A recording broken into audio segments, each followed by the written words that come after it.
is fine with us. I can do that too. Perfect. I appreciate that. Good. You got a good group. Hello, everyone. We are going to start in a few minutes, waiting for others to join us as well. Meanwhile, you are most welcome to use the chat box and say hello and announce your locations. I can see Hani from Shale. Hey, Hani. Hey, Alan. How are y'all doing? So, honey, it's Alan. You're great to see you again. You're going to be speaking on Monday, is it? Tuesday? It's Tuesday. Tuesday. I don't have a calendar. I don't use those things. So mess it up. That's great. Good to see you all. This is Sid. Yeah. Thanks for inviting me. And Tim, I look forward to your comments. Okay, I see Sid, but I mean, it's I sort of gave a lot of this before in ARMA. Yes, I think so. So you got to change it a little bit, Tim. Yeah, I changed it a little bit, and but hey, this is sort of more or less an update, and I think it's a different crowd too. Yeah, actually, we get a lot of international participants from different countries. I'm looking on the list here, and I see BJ Carney, so he can correct everything I say it's wrong.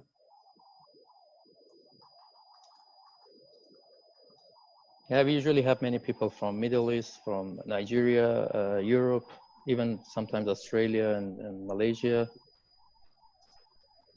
I see one of my former students, Shivajit Bhattacharya from Alaska. And I hope you don't use very professional American English, so everybody can. I'll try to be not too slangy. Yeah, we are at about 30 people now, and some more people are joining. Just let's give it another 1 minute. Or actually, we can start now. Okay, hello everybody. My name is Hamed Saroush. I'm the CEO of Petrolern, and welcome to the 17th talk from the Petrolern at-home seminar series. Today I have the pleasure to introduce Dr. Tim Carr from West Virginia University, kindly accepted to give this talk today. Before that, I'm actually very happy to announce that it has been about 2 months now that we are giving these talks, 2 talks every week. And to be honest, actually, it's not that easy to put together this schedule with all those industry experts and leaders in that level with their busy schedules. It was quite time consuming for us to put together a schedule and run the sessions.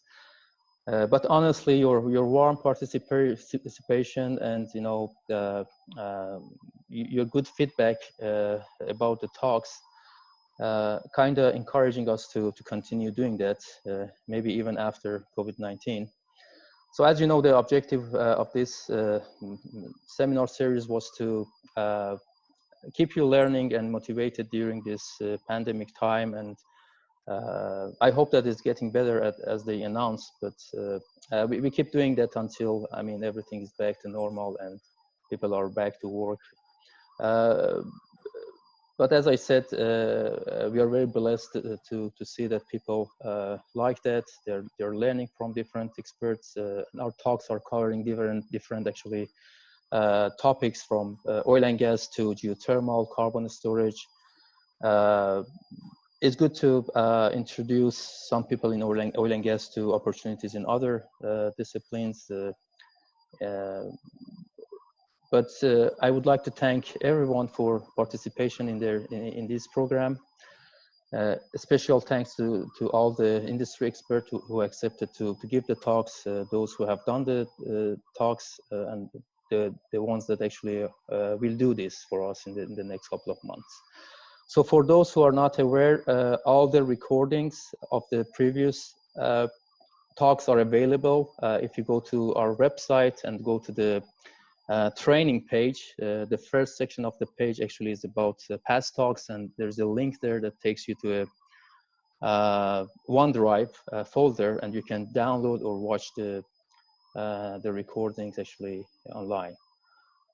For June, we actually finalized the schedule. There are 9 exciting talks. Tim's talk would be the second actually in June. We had Susan Nash talk on Tuesday this week, which was quite actually interactive and interesting. So after this talk, we will have another 7 talks for June, and then we are working hard on the schedule for July. So please make sure that you follow us on LinkedIn, you check our website for all the updates about our past talks. And again, we will open some job openings, actually job positions in the next few months. So keep your eyes open for those. Our next seminar next week, June 5th, is a very interesting actually talk by Hani Al-Shahabi from Shale. The title is Real-Time Monitoring and Control, the Future is Now. And I mean, it is one of the topics which is actually the hot topic right now with all the digitalization and, you know, the technologies that are actually developing currently using data science or so on, advanced sensors. The objective of all is to basically enable real-time monitoring of subsurface and monitoring of the operations that we do, like drilling, injection, fracturing. We all like to see everything in real time and make real-time decision. And this talk addressing that, which is quite interesting and useful for this. So before introducing Professor Tim Carr, I would like to ask everyone to mute the microphones, turn off cameras to have the best quality. If you have any questions, again, we have 2 options. You can raise your hand and have direct interaction with Tim, or you can wait until the end and put your question in the chat section. And Tim will kindly answer as many questions as possible. Again, if you lost your connection with us for any reason, or you couldn't continue the meeting until the end, just go back to our website and watch the recording. Now about Dr. Tim Carr. Tim came to West Virginia University in 2007 as the first Marshall Miller Energy Professor in the Department of Geology and Geography. Dr. Carr is also a visiting professor at the China University of Geoscience in Wuhan, but he told me that he didn't visit that city for the last 2 years, so it's good. And also consultant to the private sector and the US State Department. He is a past president of the Council Energy Research and Education Leaders and also the Eastern section of the AAPG. Current research projects are in the area of unconventional resources, subsurface petroleum geology and geophysics, energy system, and carbon capture and storage. Prior to coming to West Virginia, Tim worked as chief of the energy research section and as a senior scientist for the Kansas Geological Survey at the University of Kansas. He also was co-director of the Energy Research Center and adjunct professor in the University of Kansas Department of Geology. His experience also includes 13 years with ARCO, where he was involved in both exploration and development projects in locations including Alaska, the North Sea, East Greenland, California, Kansas, and some other interesting locations. He was a founder of a company focused on carbon storage and associated enhanced oil recovery. Carr has a bachelor degree in economics from the University of Wisconsin, a master in geology from Texas Tech University, and a doctorate in geology from the University of Wisconsin. So with all that said, I would like to invite Tim to take over and give his interesting talk. Thank you, Tim. Okay. thank you. And I'm going to put it in full screen here, maybe. Hopefully that's all working. And we can go for it here. And you can see my background there. I'm at the Western West Virginia University campus here in Puget Sound, Washington. So that's the view. Not quite West Virginia, but it'll do. So we'll this is basically an update on the MSEEL project I've been involved with. A number of people have worked on this, and you can see the list there. And also I saw B.J. Carney from Northeast Natural Energy, and so you can, in my my program manager at DOE, we always have to put him on there, and he's a good guy too.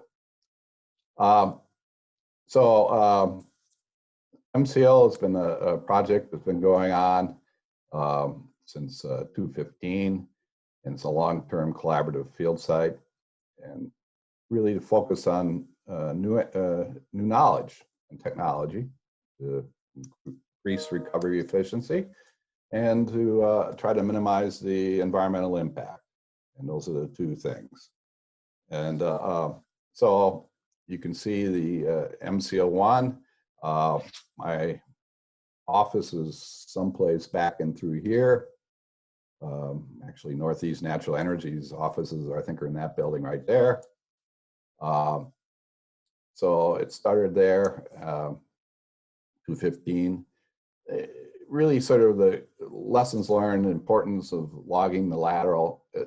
The fractures are really important in the geomechanical properties for completion, and that's one of the take-homes.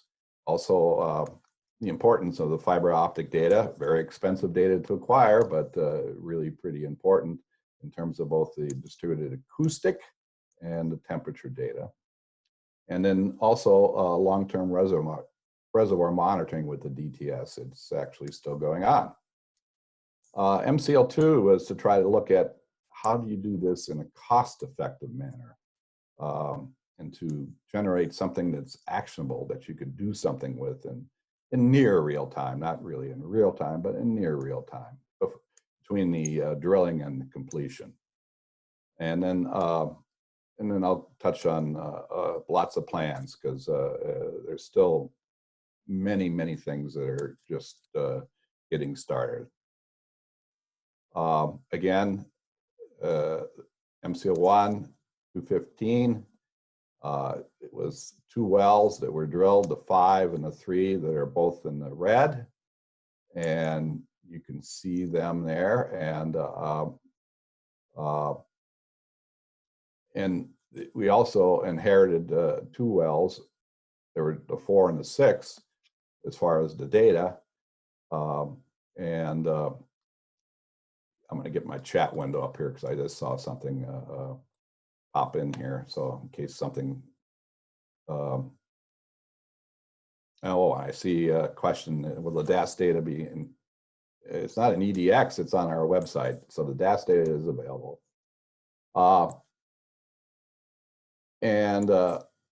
So we recognize a number of fractures and used geomechanical logs. Part of it was engineered. Some fiber optic data, you'll get to see pieces of it. And continued modeling. A lot of this we talked about here. Also working with Los Alamos right now on some artificial intelligence research to try to better understand the wells. And the data is online at the moment. Let's see here, I gotta click back on the screen here. And so Bogus 2 was, MSEEL-2 is on the Bogus pad, which is about 7 miles away. And so how can we leverage through MSEEL-1 to drill better wells, and then try to test some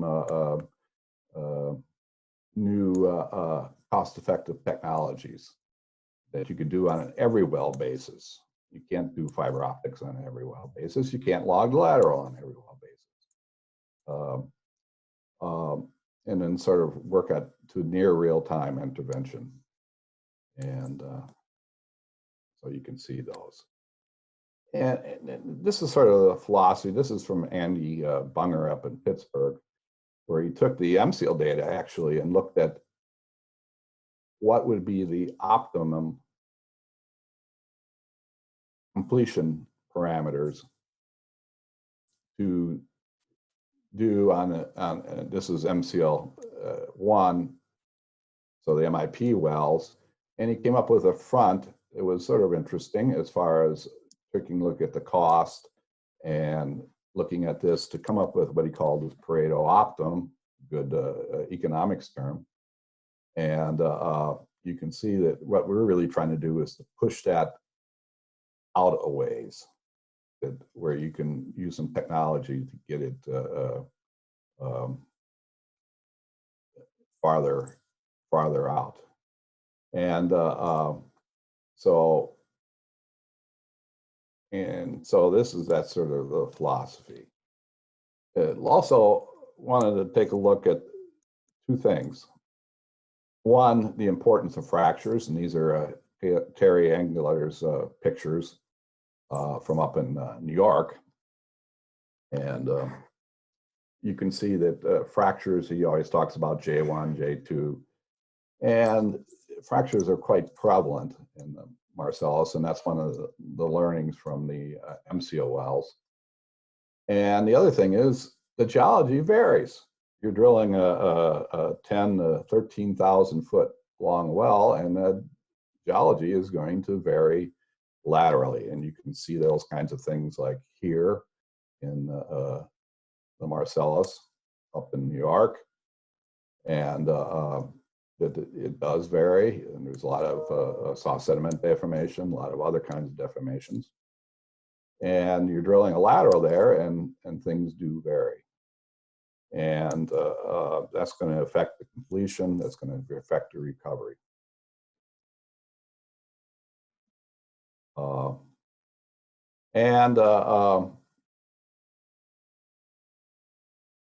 So here's MSEEL 1, the MIP wells. And again, you can see that there is a little bit of variation along the way, some faults, small faults, nothing too major. Northeast does a really nice job of staying in target. The target's the green zone there. And so they're running there along the target. And then you can see the 2, 5 and the 3 and the monitoring well. And we drilled a monitoring well for microseismic, and you can see that in the center there. And you can see we're going up a little bit of a anticline there. Surprise from the microseismic was that a not surprise was the orientation. North 59 degrees east is pretty much what you're going to see in this parts of the Appalachian Basin, and pretty consistently there, so telling you which way the SH max and min is. And you can see that, and these are some of the microseismic events that we picked up with the monitoring well there. What was sort of a surprise is the vast majority of the microseismic was well above where they drilled. And that's another whole story, but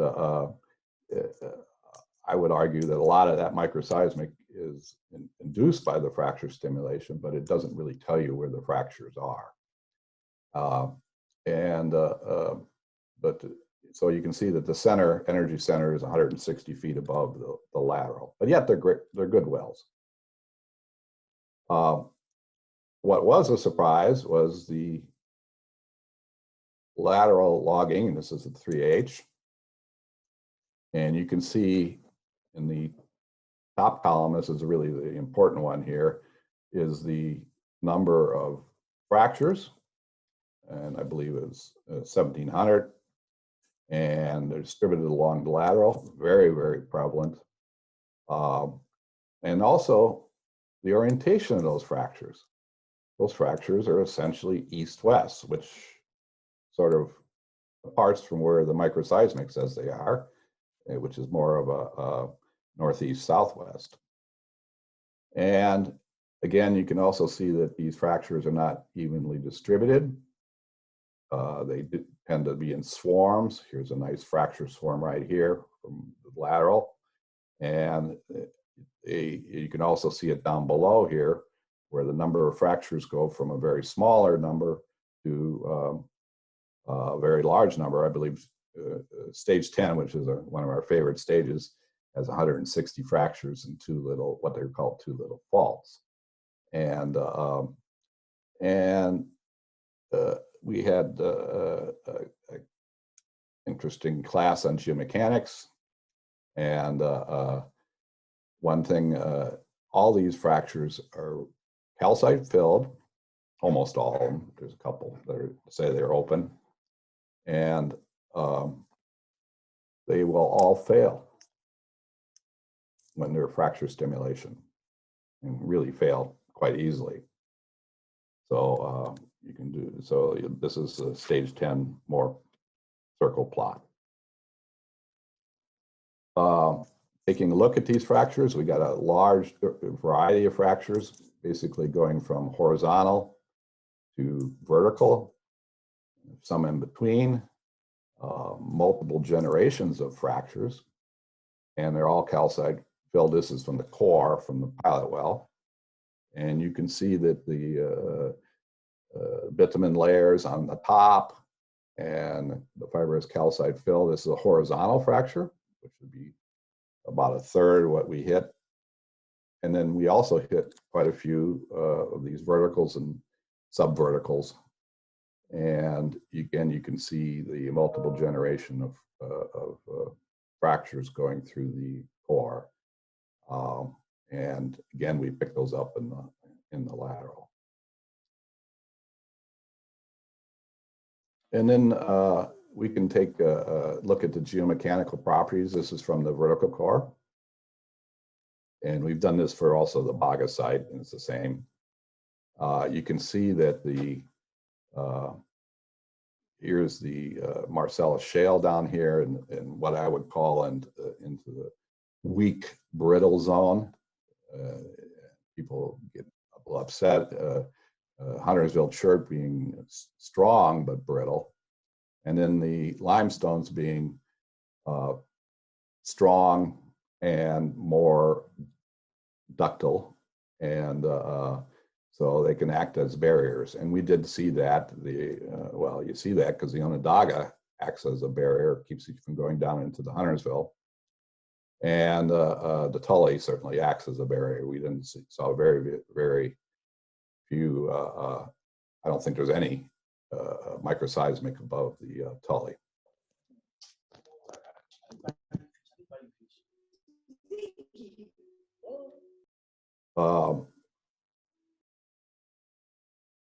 This just shows stage 10, looking at the same two parameters, Young's modulus and Poisson's ratio. And you can see what's happening. And also it's got all the fractures in green and the two little faults, and that probably are part of one and the same, but they're probably a little bit of a swarm. And you can see that two things here too, is you can see that Young's modulus varies quite a bit over that stage. So you got stage 10, 5 clusters, 1 through 5. And you can see that the Young's modulus does vary significantly. And the Poisson's ratio is also drifting down.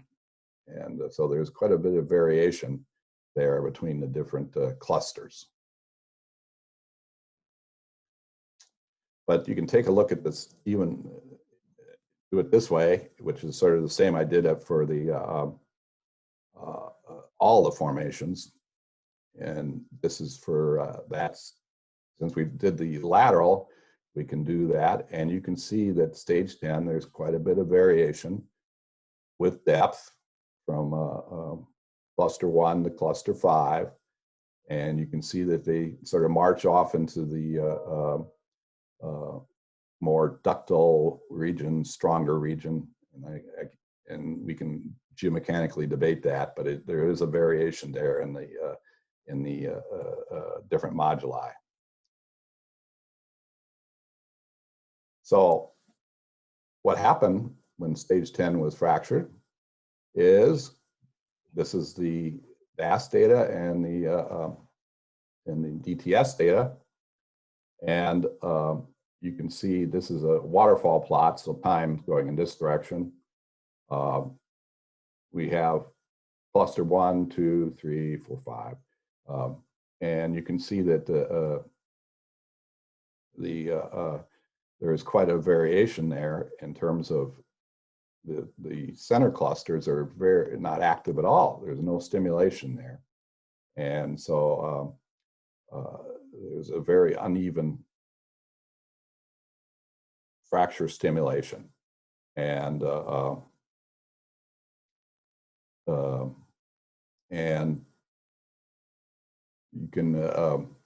you can take a look at that. And I actually have another plot here. It's an animation that might be better. And so this is the same thing. And the center chart is this is the bridge plug. So here's your plug, and then the 5 clusters. This is the previous stage.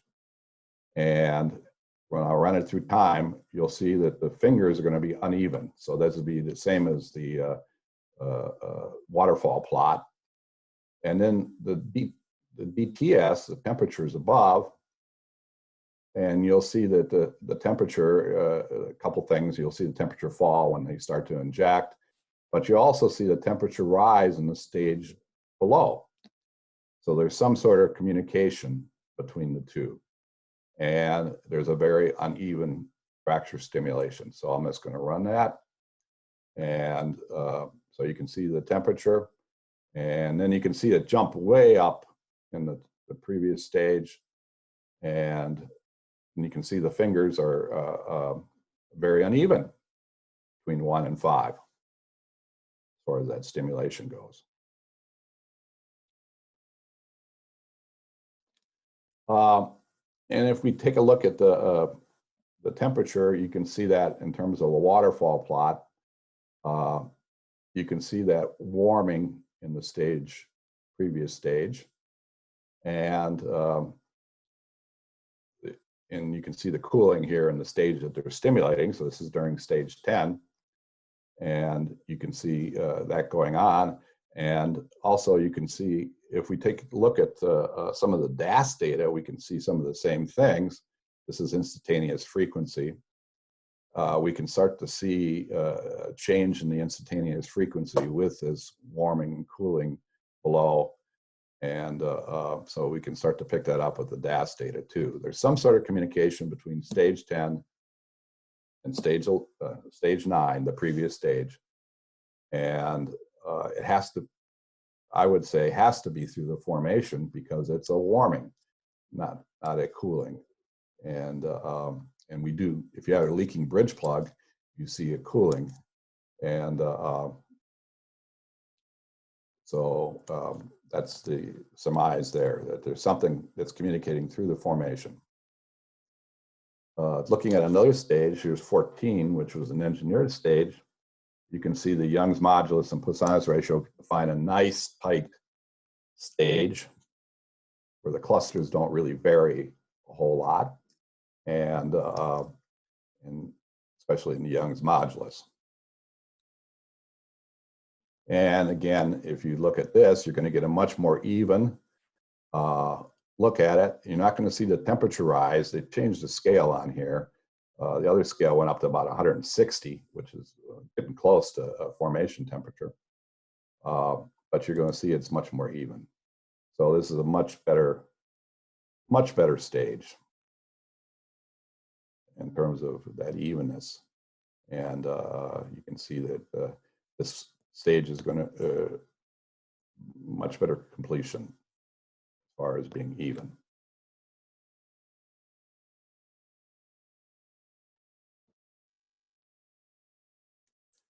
And then, so this is the same thing, waterfall plot. Again, you can see that the DAS data is pretty consistent, little variation, but pretty consistent. All the clusters are active. And and so this came up with a sort of a little model here that we have fractures that are running more or less east-west in the formation. And the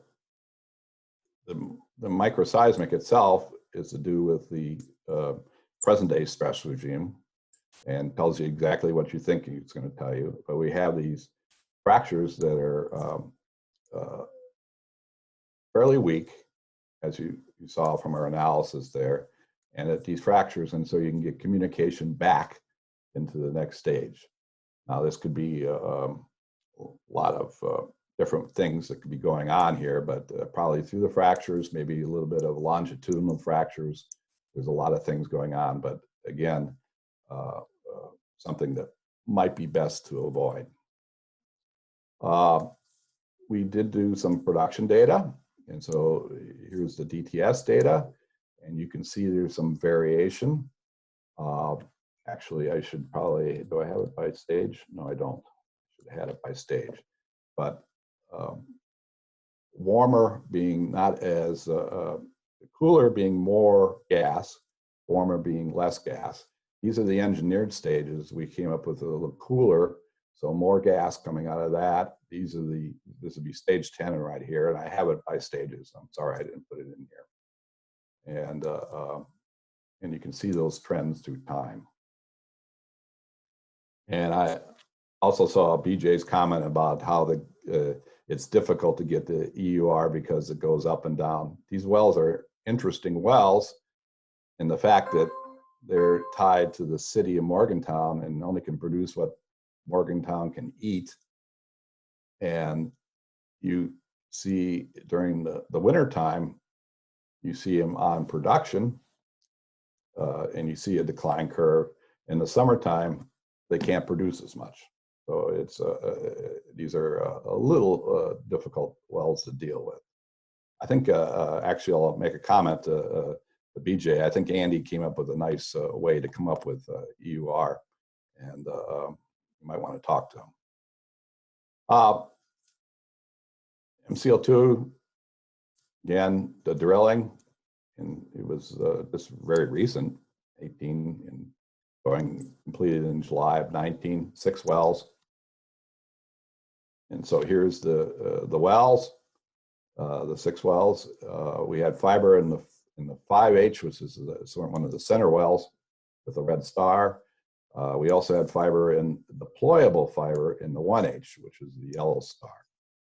So, and we did a pilot well, the 17, so a vertical pilot.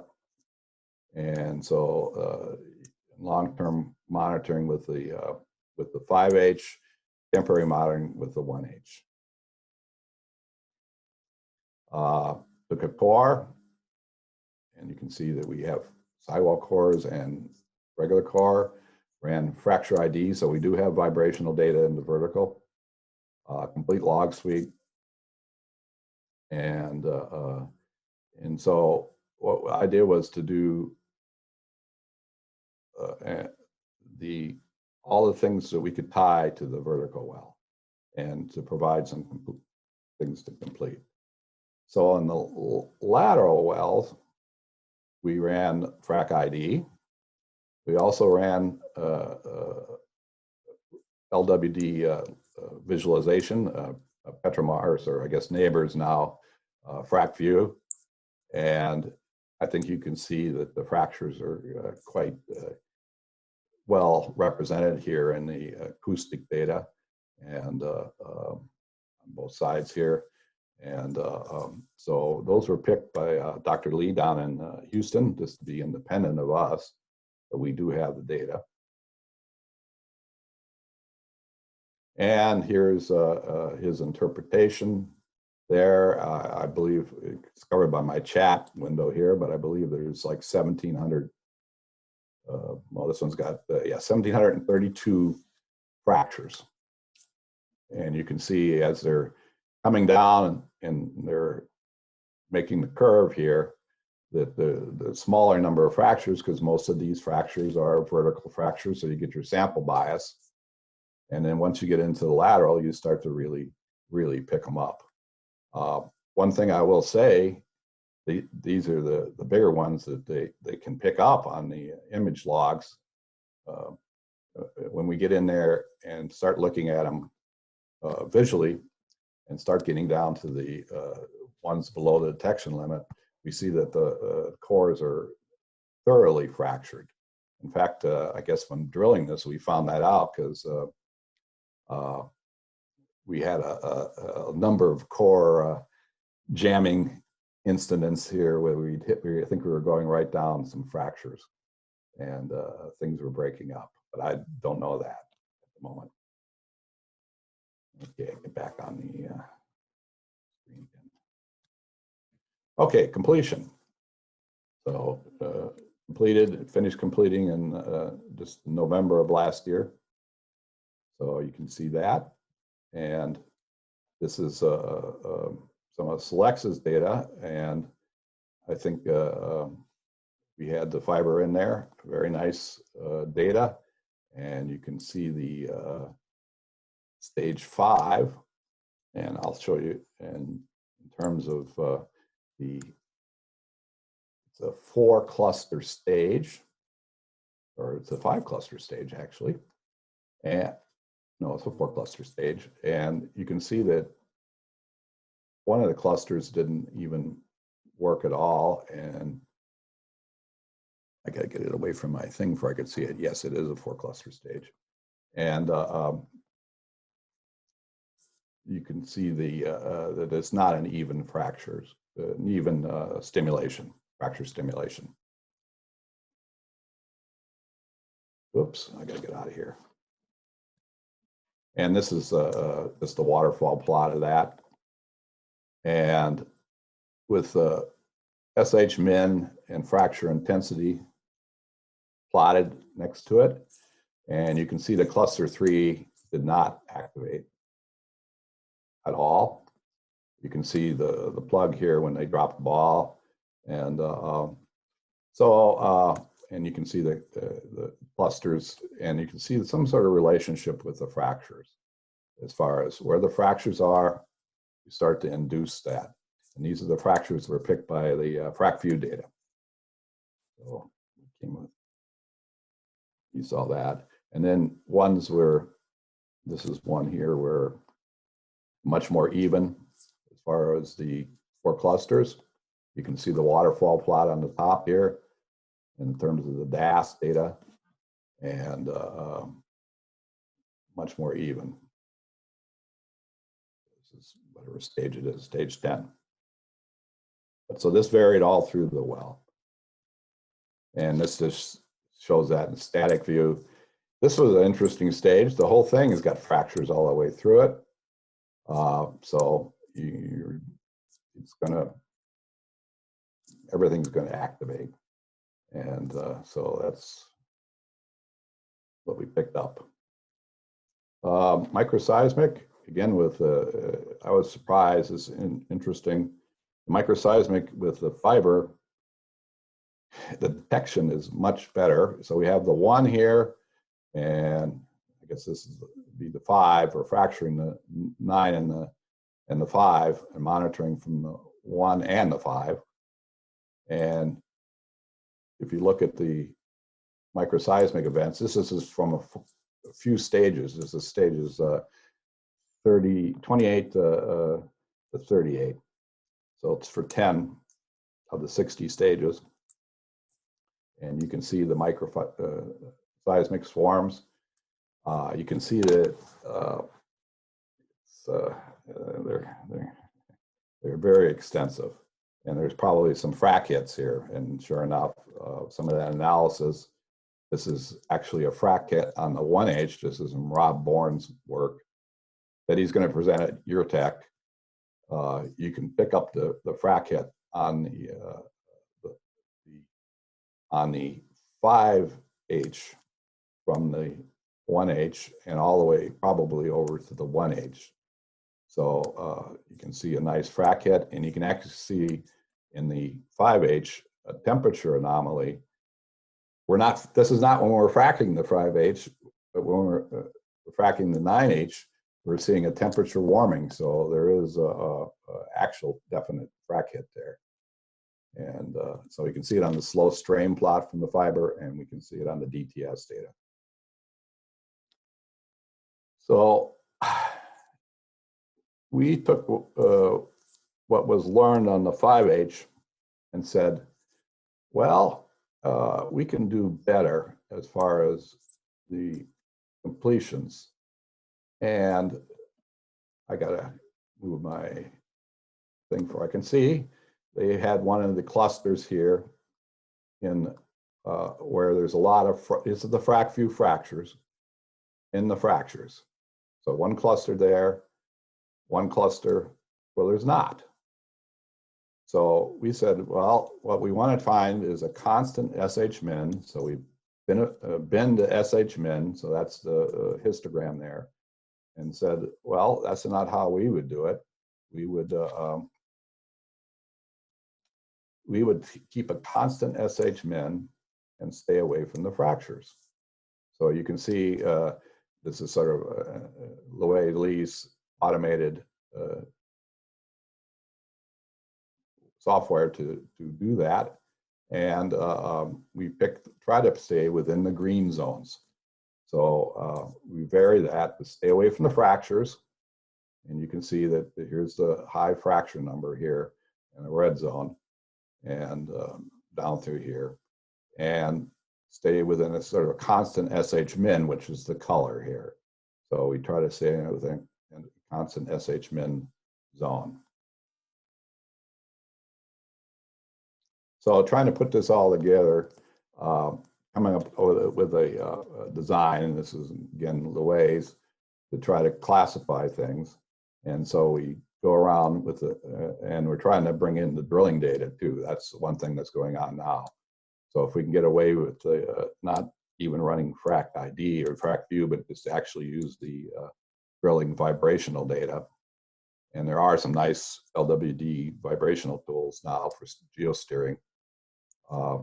We can get these types of completions. Okay, so here's a little bit on the production. So it came on production. We did monitor the DAS during production. We didn't have the whole well because we had fiber optic was damaged during stimulation about halfway down the lateral. So you can see that right there. And this is what we see. We do see some DAS. This is stuff that's still underway as far as analysis. We do see some different through time, starting to see some changes there and where the production's coming at. So with the strain on the DAS data. And so this is some of the maps on the various stages there. So this is stuff that's still underway here, but we do see some strain. As far as production, it's interesting. The two wells that were engineered, I guess you want to say, by staying away from fractures and SH min are the two top wells, and they're also the longest wells, so they're by far the best. But that has to do with the length and so you can see that if you normalize that, the 3H is the best of the interior wells. The 17H is really the best of the lateral wells. The difference between the 1H and the 17H is decreasing. I don't know if it'll ever get there, but certainly the 3H has surpassed the other interior wells. And so there seems to be there. MSEEL, I saw a question there. We try to we're trying to, all the data from the MIP wells is available. I would warn you, if you're going to download the DAS data, is do it over lunch. It's probably the most extensive data. The Bogus well, we have a huge amount of data, over 100 terabytes of data, and we're still wrestling with how to provide access to all that data, and whether we will at one time. But the data is held tight for a year, so we still have some time into December of this year.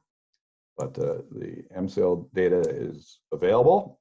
It's being used for a number of publications. Rob Bourne used it for his master's thesis in North Dakota, and he's also, like I say, publishing like crazy on it at URTech and SEG and I don't know, SPE. And then it's also being used for classes, I know, in far afield as Columbia. And then also I've seen it in publications that are submitted from University of Oklahoma, SPE, that I reviewed that I didn't even know about. So it's being widely dispersed and used. So it is available. And I do have requests all the time.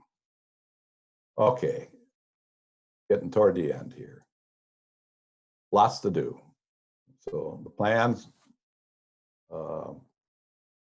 we have lots to do on the fiber optic data. Really just got started.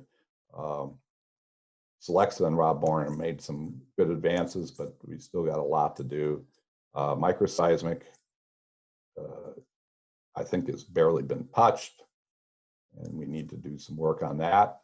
Other than to say, okay, I can see the orientation of it. But there's a lot of other things we can do. Looking for slow slip, things like that. Active proppant, I haven't really talked about it, but trying to analyze that. We did do active proppant in 2 of the stages, often called pop rocks. And I think if you stand on one leg and squint, you can sort of see something, but not really. But people want to try to take some do some processing on it, so that'll be shipped off to a company to do that. And a major oil company wants to work on that data. Lots of analysis of core just getting done. We sort of got crosswise with COVID, so it's just starting to finish up. And all that to work into an integrated unconventional. Doing some artificial neural network models, both with Petrolern, I guess, and but also with Los Alamos. They're interested in doing some things on production, varying production. And then just long-term monitoring. I just sent out my student on the 1st of the month to download the data. So we'll continue to monitor the DTS data. Then take it into that economics realm, which is what Andy Bunger was talking about, looking at the versus engineered versus completion. And then how to push the data. I saw a comment about EDX. I don't think EDX can handle the data, but we will certainly give it to DOE and let them worry about it. And we'll work on techniques to push the data the best we can. And then also doing some work on surface impact. This is things that I'll have a talk, hopefully at GSA, on that, on how much comparing the surface impact of natural gas versus renewables. And I got a manuscript that I need to get submitted. So taking a look at that, and that's another whole talk. So really, it's been a good project. The universe, these are some of the players, but there's all these other players that have been getting in here that have been accessing the data and getting involved. And I think this is a great way to leverage the data. In fact, like I say, I feel like I lost control But that's what a lab is. We're providing the data for people to do experiments on, which is the way science should work. You can repeat the experiment again and again and again. And my thanks to, especially to NETL and DOE and also the Northeast Natural Energy, but all the people that were involved with this project. And so with that, I'll stop talking and we can take any questions verbally or via chat. Thank you very much, Tim. It was an excellent presentation. I personally learned a lot. We have some general question here. Some people asking about the data. I already shared a link to the website for this project, and I mean all the data are publicly available. There are also questions about the recording of the presentation. Yes, as I said at the beginning, a link exists on our website. If you go to Petrolern website, there is a training tab page, and at the top of that you see the section for past talks, and there's a link to the recordings. But Tim, going to the technical questions, I see actually BJ is answering some of the questions back there, which is good. Yeah, BJ knows more than I do anyway, so. If he answers anything wrong, you can correct him, but I don't think so. No. Yeah. There's a question about mineralogy in the Marcellus Shale. Yeah, the mineralogy in the Marcel Shale, it does vary quite a bit, but most of it is a siliceous rock, so it's more on the siliceous side, and the best is, is basically silica, a little bit of clay. I mean, this does have some clay, but not a lot. Because actually, the clay quantity is quite not as high as you think it would be.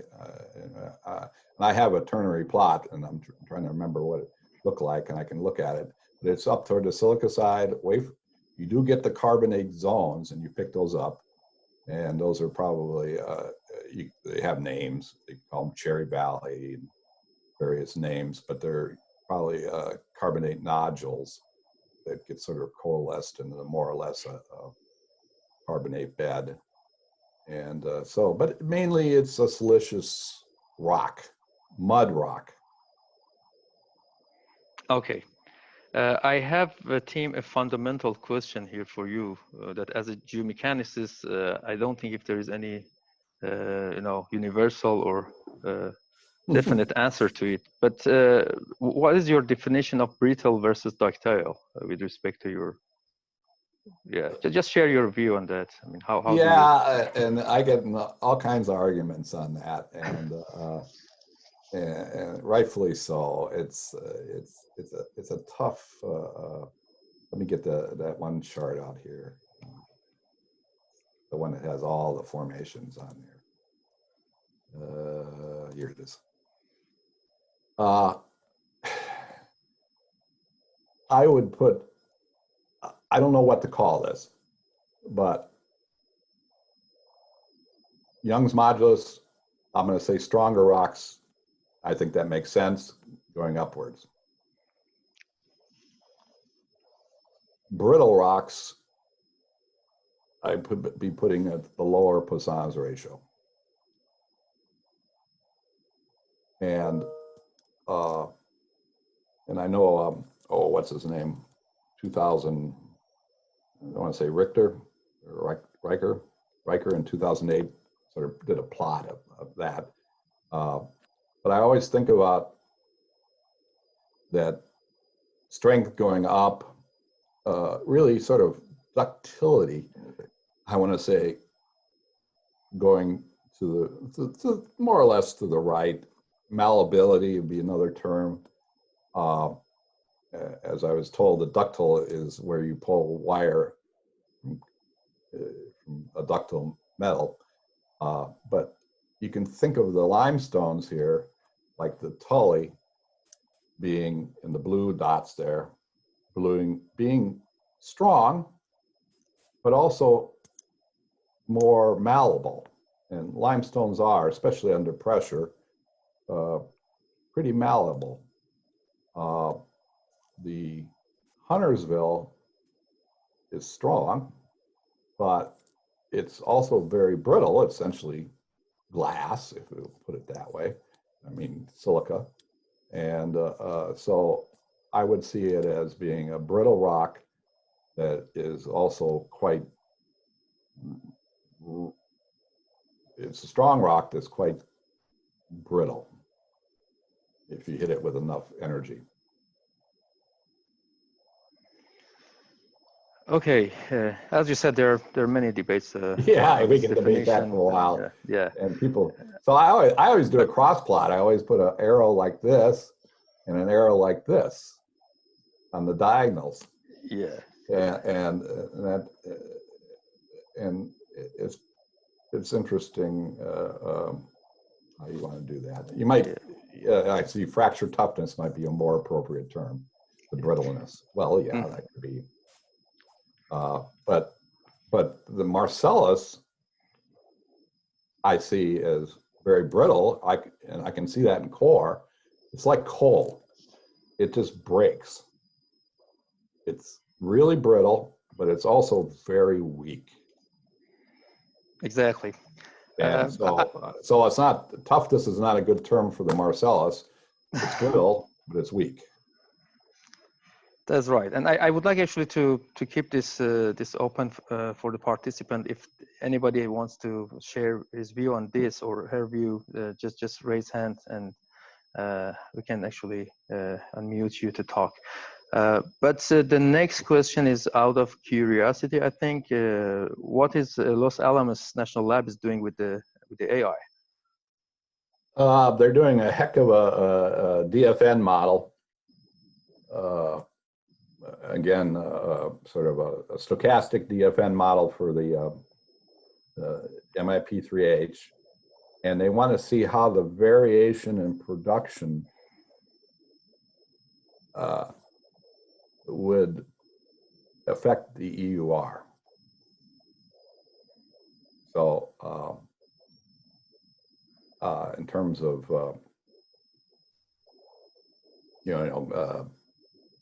closing the fractures, proppant movement, embedment, things like that. So that's really what they're working on, the production side of that. Okay, thank you. The next question, can you share your thoughts on of the benefits and challenges of the FracView acoustic borehole imager? Yeah, as far as it's not commercial, please share your view. No, I'm not going to. And there are other viewers out there too. I saw, I believe most of the big companies have some sort of a viewer. I think FracView was the first, and the images seem nice, good, and very good. That's another thing we're working on. One of the challenges is with any image log is you're going to have to, the cost is not in the acquisition, the cost is in the interpretation. If you want to look at, 13,000 feet of image logs, you're going to have to pay somebody. It takes time. And I think there's a lot of things to do with trying, because I can pick a lot of them. I think there's some ways to automate that. And so I think the interpretation is there.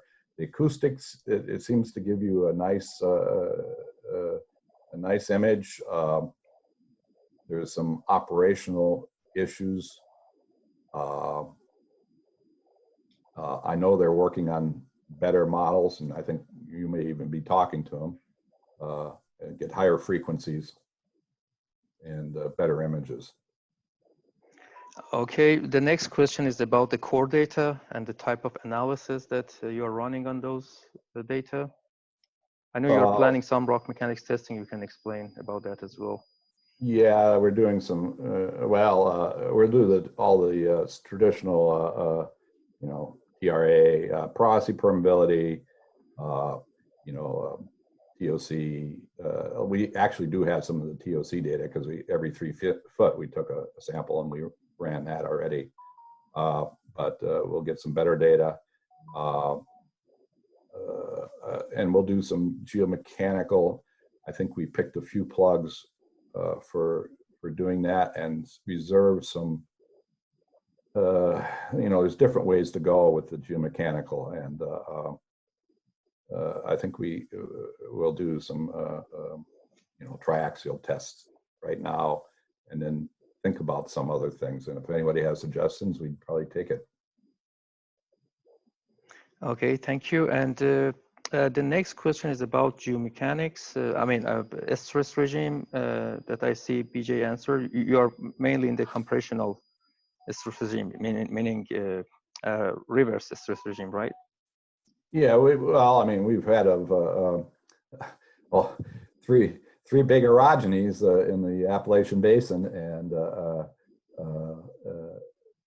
and so those continents have been slamming into North America, so it's been compressional for quite a long time, and I guess, yeah, that's, he answered that since slurring. But last big one would be in the Permian and Pennsylvania Permian, and so that's it. It's interesting. I think the maturation of the hydrocarbons here is Permian and the stress regime there. So I think these fractures that we see that are not the exact orientation, the northeast southwest, but more a little bit to the I guess northeast, is probably, that's when the rock was matured, because you can see the hydrocarbons in the fractures. We're just picking them up, and also we're working at the looking at the fluid inclusions, and they're full of bitumen, and so I think that was the stress regime that we're seeing with these more east-west fractures were at that time. So it was a little different orientation, but it was compressional, yes. And if it's compressional, shouldn't we expect more horizontal fractures? Did you see any of those? Well, we see horizontal fractures, and we see horizontal fractures tend to be concentrated at the base of the Marcellus a little bit. And you saw that we had, what, 34% or some number, a third horizontal. Oh, interesting. And I see the horizontal fractures as being early, and they tend to have more bitumen in them. And you can think about that. That's very similar to Argentina. Mm-hmm. You get what they call the beef fractures. And that would occur when you're shallower, because then the SV is closer. And just like if you frack a well that's relatively shallow, 2,000, 3,000 feet, you're going to get horizontal pancake fractures instead of vertical. And as you get deeper, you get more vertical fractures. And I see the first maturation in the very richest part of the Marcellus, more or less in the lower couple tongues.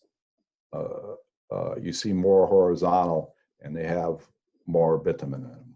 And I would see those being, when it first started to be mature, where we're located here in Mon County, Morgantown, we're if anything, over mature, or we're certainly mature. So we're in, it's all burned out. It's dry gas. So only thing you're seeing is the remnants. Okay, Tim, I have one comment and a question from Colin Sayers. But before going to that question, whenever you are tired of the question, just let me know. We can stop it there and we can forward the question to you to answer Okay. via email. Well. Yeah, you don't have to answer all because I see a lot of questions are coming up. Well, let's do a couple more here. And then, Yeah, okay. Tired's not the problem. Time. Drinking too much coffee is the problem. Okay. Colin believes that fracture toughness may be a better, basically more appropriate measure for the than brittleness. Any measurement of fracture toughness on core, or even I mean from the mini fracs. Yeah, you can do fracture toughness with the logs too. I mean, people have metrics for that. And really, the fracture toughness combines the Poisson's ratio and Young's modulus. Yeah, and I think toughness is a good term, but somehow you got to get like I say, the Marcellus is certainly the Tully's tough rock. It's hard to break, and I would think the Oriskany and the Huntersville Chert are going to be tough rocks, but the Marcellus is also a brittle rock, like I would say the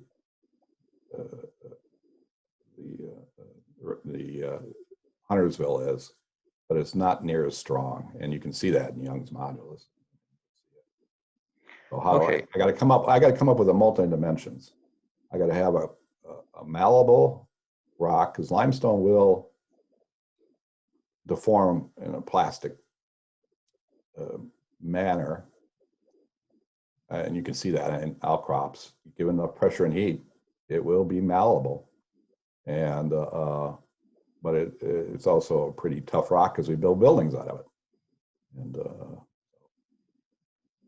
yep.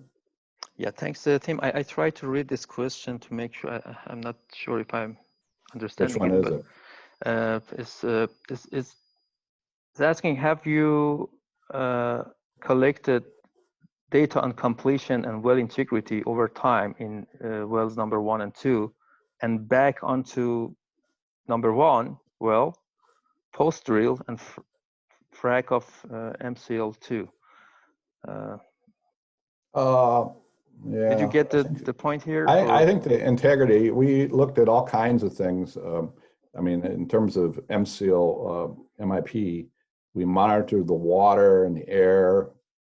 We're still monitoring the air periodically. And we didn't see anything as far as any problems, integrity that hit the anywhere near the surface. Yeah, I don't think there was we did not see any issue as far as well integrity and protecting the environment. So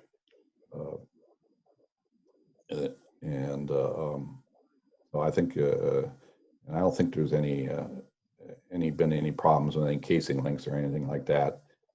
These are well completed wells. Well completed wells. This is research well, so you expect to put the most expensive. MIP, I mean, Northeast Natural Energy really prides itself on doing it right, and also given the fact that so much grief they had with the earlier wells, they really wanted to make sure they did it right, because they're right across from a university town that thought the world was going to end because of the wells across the river.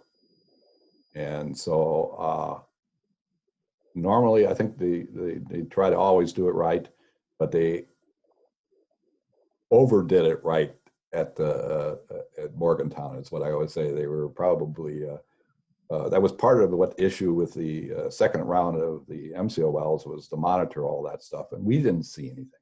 That's all I can say. Okay, Tim, before I close the session, Tim, I want to do two things. I want to unmute Colin. Seems that he has some comments. And then I see some questions from Alan. I'm going to unmute Alan as well to ask his question rather than me reading those. And we close the session, I promise, after that. Colin, Okay, do you want to? Ahmed. Yeah, Colin here. I just wanted to, unfortunately, I wasn't able to unmute myself, but your response to my question, I just wanted to respond to the response. Okay. I love sonic logs. I think they're great. However, just want to emphasize that quantities like Young's modulus and Poisson's ratio are elastic properties. Mm-hmm. And they're not really informative about failure properties, except via correlations. I always like to give the example of the difference between wrought iron and cast iron. They both have almost identical Young's modulus and Poisson's ratio, but one is brittle and one is ductile. And therefore, I would emphasize the need to do genuine geomechanical measurements. Also, you said that you could predict fracture toughness from logs, and again, that fracture toughness relates to the stress state at the fracture tip. And so I'd be interested to know how you are predicting fracture toughness from logs, because for me, I would think that it's not a very reliable method. So. No, it's not. I haven't done it. I'm just saying there are metrics from logs that people have proposed for fracture toughness. Yeah, well, one of the interesting things about fracture toughness, of course, is that it is anisotropic, and it is possible to calculate the anisotropy, and that's very significant for fracture containment, for example, as we get in unconventional reservoirs. Mm-hmm. Yes, and we do have a differential. The sonic in both directions here. Yeah. And I think, Colin, actually there are the same amount of debate about fracture toughness and its definition as much as exists for brittleness. Maybe we should change the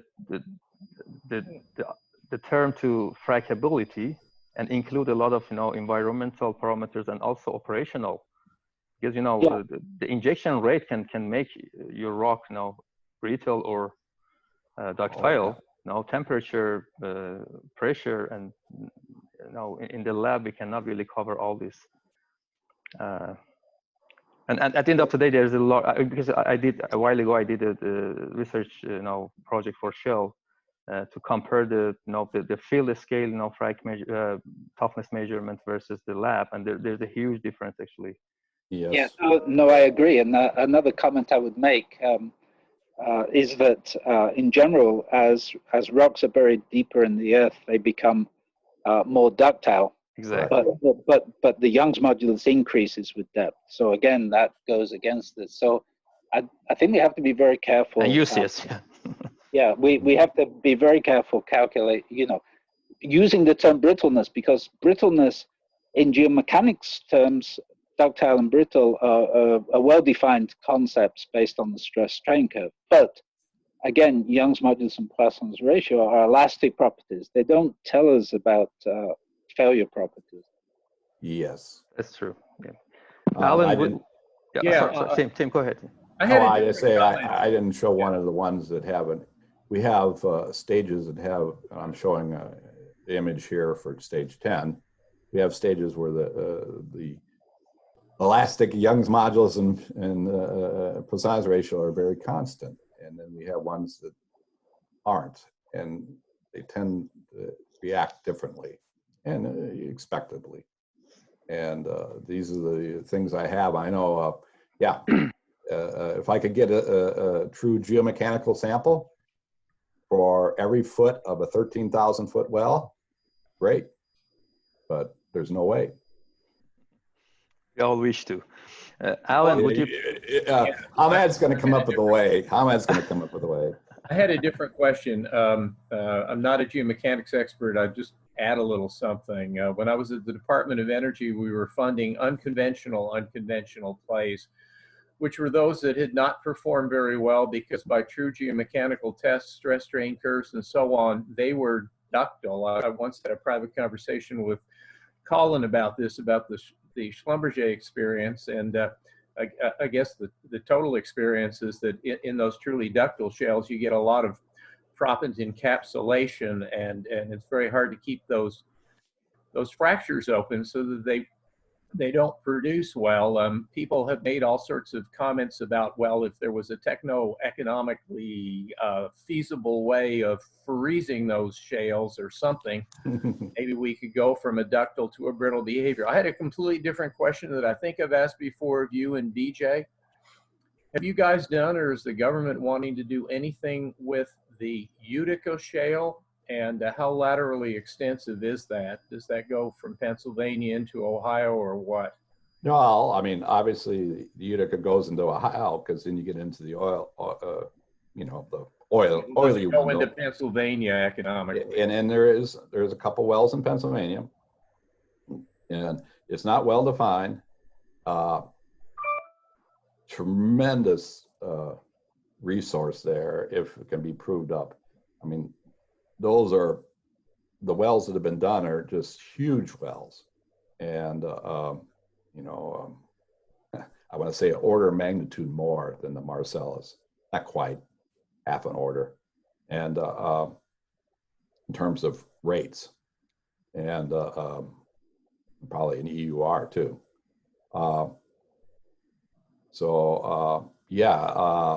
I'd love to do it.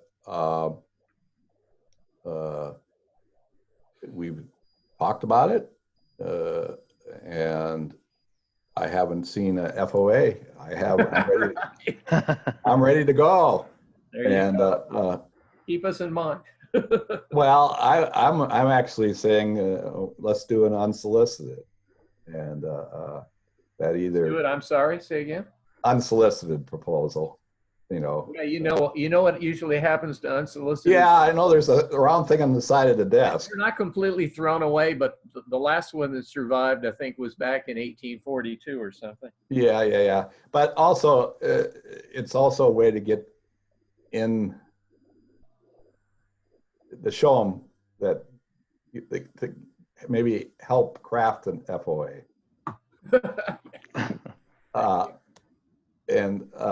I think the Utica is the number one. I mean, the Marcellus is world class. I mean, beyond world class, the best class in the world.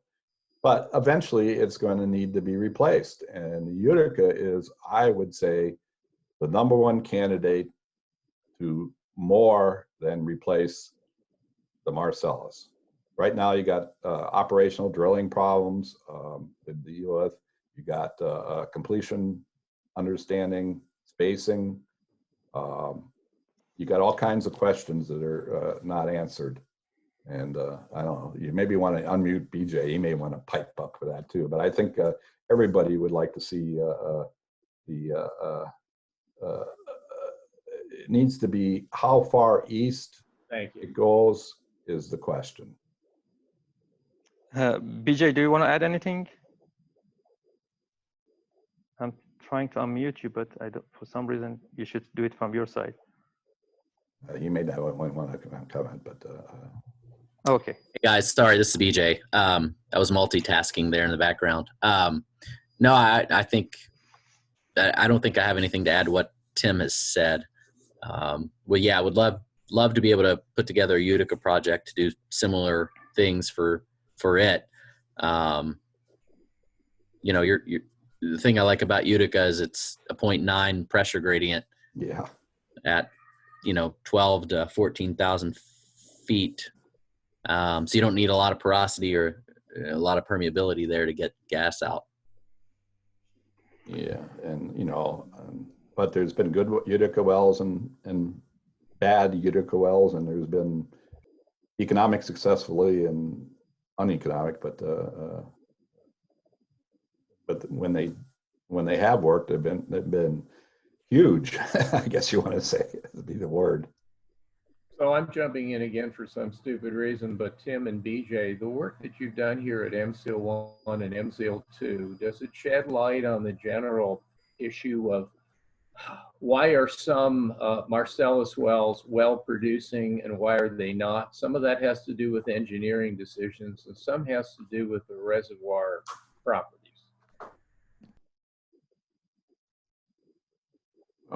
I think when you're drilling a 13,000-foot well, it's going to vary along it, and I think it varies. It certainly varies by area too. I mean, there's a lot of difference between Northeast Pennsylvania, Central Pennsylvania is bad, and then Southwest, and so there's a regional variations, and I think I could give you some ideas on that. But then I think there's some wells that are. The rock varies along the Marcellus is just not even all the way through. I mean, you go look at outcrop. Yeah, I think I just add to that you know landing zone does matter, Mm-hmm. where you put your lateral, and obviously the type of frac job for a kind of a we found that for a given area. Not a necessary, maybe a county level or even a half a county level. You can kind of narrow down as to what works in that area, but as Tim said, it does change across the play, and so your frac job and your landing zone matter. Yeah, and what your frac barriers are too. I'll just say, go much south of Elkins or someplace down there, and then you lose your Onondaga, and then you're going to frack into the Oriskany, and you're going to be very unsuccessful. I think people have been that way. So you need that. You need those frac barriers, or we got to figure out how to do it. Okay, thank you all. Thank you, Tim. I think we are like 25 minutes over the meeting time, and the discussion was so attractive that most of the people stayed with us and listening to the discussion. I think we should do it more in our future talks. But I really appreciate, Tim, your time and the good presentation. It was very informative, and Petrolern is really pleased to be partner with you and your team on our DOE projects. I would like to appreciate the participants for their time and basically supporting our program. Don't forget our next P.A.S.S talk on Tuesday, next Tuesday, will be by Haniel Shahawi from Shale, and he's going to actually talk about real-time monitoring and control, a very attractive topic, and I'm looking forward to listening to that and also seeing all you in that meeting as well. With that said, I call it a day and appreciate your time and wish you a good week. Okay, and thanks to Petrolern for the opportunity. Thank you.